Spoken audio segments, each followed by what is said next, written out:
Another day, another blessing. Dahil nga wala tayong pa-order ngayong araw, naisipan ko namang lagyan ng design yung mga hairband natin.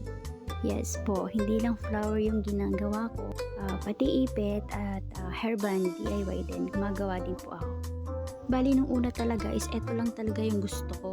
Bumili ako ng fuzzy wire para gumawa ako ng ipit hairband para sa mga bata. Kasi sayang naman yun, dagdag paninda din. Meron kasi akong maliit na tindahan, so bali dun ko dinidisplay yung mga nagagawa ko. Hanggang sa nag-try akong gumawa ng flower at yun, nagustuhan ko na nga siya. So bali dito talaga nai-stress ako kasi super liit nung na-order kong mga ipit. Unlike before na mas malalaki siya. Hindi ko alam kung ako yung nagkamali o yung shop na kinuhanan ko talaga. Kaya nai-stress ako dyan, super ang liliit. Hindi ko alam kung paano ko siya ibibenta. Kita mo yan, super liit. Bali mga 2, 4, 5 pesos ko lang siguro siya ibibenta.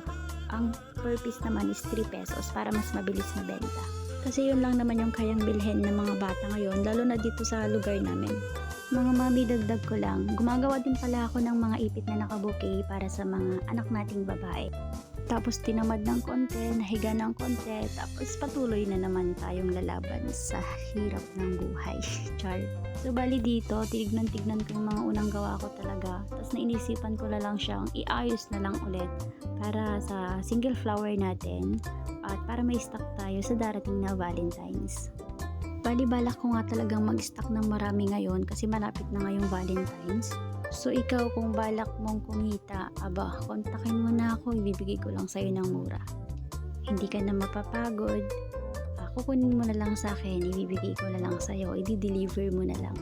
Lalo ngayon sa mga estudyante, elementary, high school, college, mabenta talaga sa atin ang single flower. Kabali dito, gumagawa ko ng sunflower kasi ito yung mabili sa atin. Lalo na sa Valentine's Day, ito talaga yung mabili. Actually, kahit hindi naman Valentine's Day, marami pa rin talagang may gusto ng sunflower. Bali, naisip ko nga dito kung ilalagay ko siya sa hairband kasi ang cute naman kasi talaga. Bali, trinay ko pa nga dyan, diba? Ang cutie.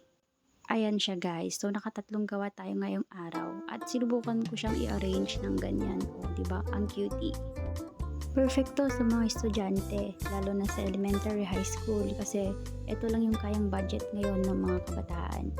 So eto guys, super ganda. Kung ako sa'yo, mag-order ka na, magpa-order ka na, i-PM mo ako, ganun lang yun kadali.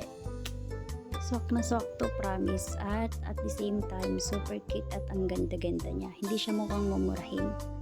Madali lang ako kausap, kaya na pang ginagawa mo. PM na! Babush!